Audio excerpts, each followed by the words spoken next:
Breaking news sent shockwaves across the Middle East when reports confirmed the sudden death of one of the region's most powerful and influential leaders.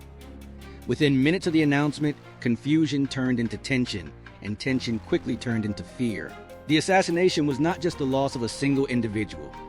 It was a moment that could potentially reshape the balance of power across the entire region. According to early reports, the strike happened swiftly and with precision. Details remain unclear, but sources suggest the attack involved advanced weaponry, possibly a targeted missile or drone operation. The timing was calculated, the location was sensitive, and the message was unmistakable. Within hours, accusations began to surface. Iranian officials pointed fingers toward foreign adversaries, suggesting that the operation was not random but strategically planned. On the other side, silence and strategic ambiguity only deepened the mystery. As news spread, the political vacuum became immediately visible. A leader of such influence does not disappear without consequences. Emergency security meetings were called overnight. Military forces were placed on high alert. Air defense systems were activated across multiple cities. Borders were monitored more strictly. Intelligence agencies scrambled to assess whether this was an isolated strike or the beginning of something much bigger. The streets reflected the uncertainty. Supporters mourned, critics speculated, and neighboring governments issued carefully worded statements urging restraint. However, beneath the diplomatic language, there was a clear understanding. This event had the potential to ignite a larger confrontation. In a region already marked by fragile alliances and long-standing rivalries, even a single spark can lead to rapid escalation. Financial markets reacted almost instantly. Oil prices showed volatility as traders feared instability in key supply routes. International observers began questioning whether global powers would become directly involved. The assassination was no longer a domestic crisis, it was a geopolitical flashpoint. Inside the country, the question of succession quickly became urgent. Who would step forward to fill the void? Would the next leader continue the same strategic path? Or would this moment trigger a shift in policy? Political factions quietly began positioning themselves, knowing that leadership transitions in such tense conditions can redefine national direction. Meanwhile, military rhetoric intensified. Officials vowed that the blood of their leader would not go unanswered. Words like retaliation and consequences echoed through official statements. The tone was firm, calculated, and deliberate, signaling that the situation was far from over. In just a matter of hours, the region had moved from uneasy stability to the edge of potential escalation. One assassination had disrupted the fragile equilibrium. The immediate shockwaves were political, military, and economic. But the real question remained unanswered. Within hours of confirming the assassination of its key leader, Iran's tone shifted from mourning to warning. Official statements grew sharper, and the language of diplomacy was replaced with the language of retaliation. Tehran declared that the attack would not go unanswered. What followed was a rapid and calculated military response that sent shockwaves far beyond its borders. Late into the night, reports began emerging of missile launches and coordinated drone movements. Air defense systems across parts of the region were activated as radar systems detected incoming projectiles. Iran described the strikes as a measured and justified response, claiming they were targeting military installations and strategic facilities linked to those responsible for the assassination. According to Iranian officials, this was not an act of aggression, it was an act of defense. A message meant to restore deterrence and demonstrate capability. Several locations were reportedly targeted, including areas associated with foreign military presence and allied infrastructure. Regional governments immediately condemned the strikes, calling them violations of sovereignty and dangerous escalations. Some countries claimed their air defenses successfully intercepted multiple missiles and drones, while others reported limited damage to sensitive sites. The true scale of destruction remained unclear, but the political impact was undeniable. The retaliation quickly expanded the scope of the crisis. What began as a targeted assassination had now transformed into cross-border military exchanges. Military commanders across the Gulf region were placed on high alert. Naval forces increased patrols in strategic waterways. Fighter jets conducted precautionary flights over sensitive airspace. The atmosphere grew tense as each side prepared for the possibility of further escalation. Iran's leadership framed the retaliation as a necessary step to prevent future attacks. Officials warned that any additional aggression would be met with a stronger and more direct response. The message was designed not only for immediate adversaries, but also for global powers watching closely. It was a display of strength meant to deter, yet it carried the risk of inviting further confrontation. Meanwhile, international actors urged restraint. Diplomatic channels worked overtime to prevent the situation from spiraling out of control. However, in conflicts shaped by pride, power, and perception, even limited strikes can create momentum toward broader war. Analysts began debating whether this was a symbolic exchange meant to reestablish balance, or the opening phase of a prolonged confrontation.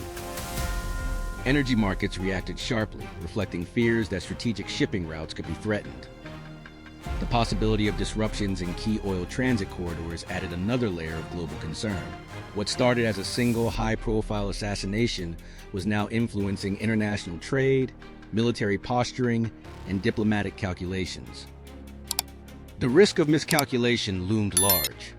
In a region already defined by proxy conflicts and deep mistrust, a single misinterpreted move could trigger a chain reaction. Iran's retaliation demonstrated both capability and intent, but it also raised a critical question. Would this response satisfy the demand for justice, or had the region crossed the threshold into a wider and more dangerous confrontation? The sudden death of a powerful figure inside Iran has not only created shockwaves across the region, it has opened the door to an intense and delicate power struggle. In political systems where authority is deeply layered between military leadership, clerical institutions, and elected bodies, the removal of one central figure can destabilize the entire balance. The question now dominating headlines is simple, yet explosive. Who will rise next? Inside Tehran's political corridors, multiple factions are quietly positioning themselves. Hardline elements are pushing for a successor who mirrors the fallen leader's confrontational stance. Someone who believes strength must be demonstrated through regional influence and military posture. These groups argue that backing down now would project weakness, especially after recent tensions involving rivals such as Israel and the United States. For them, continuity means deterrence, and deterrence means visible power. On the other side, more pragmatic voices within the establishment are advocating caution. They understand that the country faces economic strain, diplomatic isolation, and growing domestic pressure. A new leader with a strategic mindset might choose calibrated diplomacy over open confrontation. This does not necessarily mean abandoning regional ambitions, but rather reshaping them, focusing on negotiation channels, indirect influence, and controlled messaging instead of direct escalation. The ideological direction of the successor will determine far more than internal stability. It will reshape alliances across the Middle East.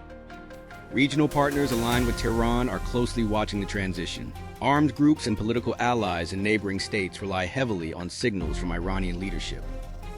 If the new figure adopts a more aggressive doctrine, proxy dynamics could intensify. If moderation prevails, back-channel diplomacy might quietly expand.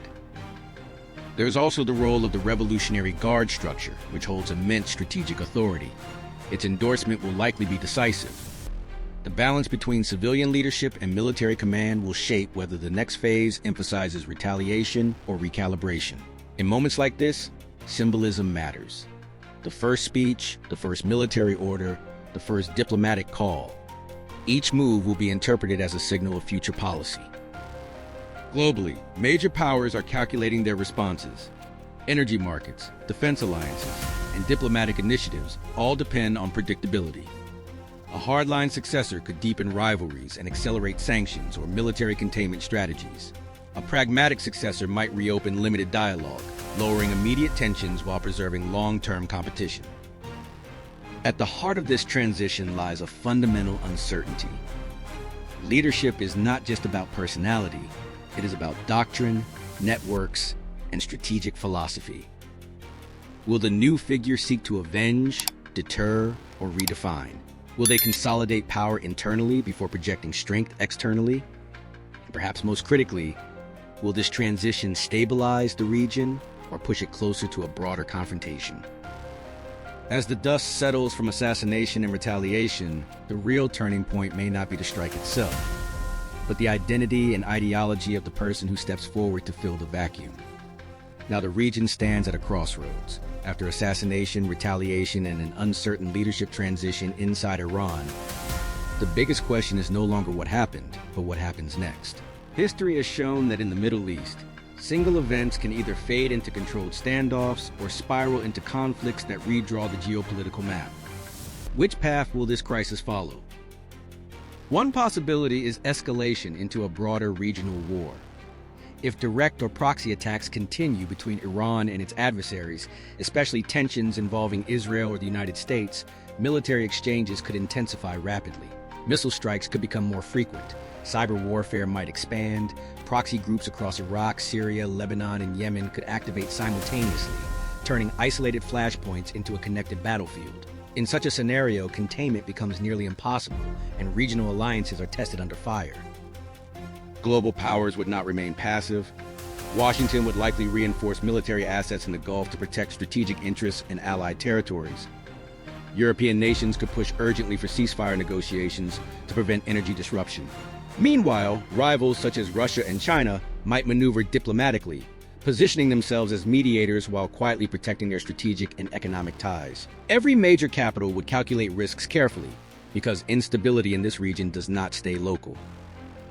The economic consequences could be immediate and severe. The Middle East remains central to global oil supply. Any threat to key waterways like the Strait of Hormuz would shake international markets overnight. Oil prices could surge sharply, affecting fuel costs, inflation rates, and stock markets worldwide. Shipping routes that carry a significant portion of global trade might face delays or higher insurance costs. Even rumors of disruption can trigger volatility in financial markets. For countries already facing economic strain, rising energy prices would add pressure. Developing economies would struggle with increased import costs. Major industries dependent on stable oil flows, from aviation to manufacturing, could feel the shockwaves. In today's interconnected world, a regional conflict can ripple through supply chains from Asia to Europe to North America within days. Yet escalation is not inevitable. There remains a narrow but critical window for diplomacy.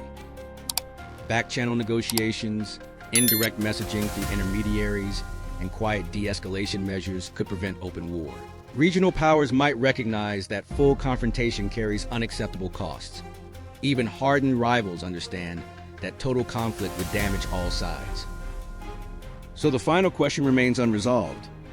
Is the Middle East entering a new era of prolonged instability, where power struggles and retaliation cycles become the norm?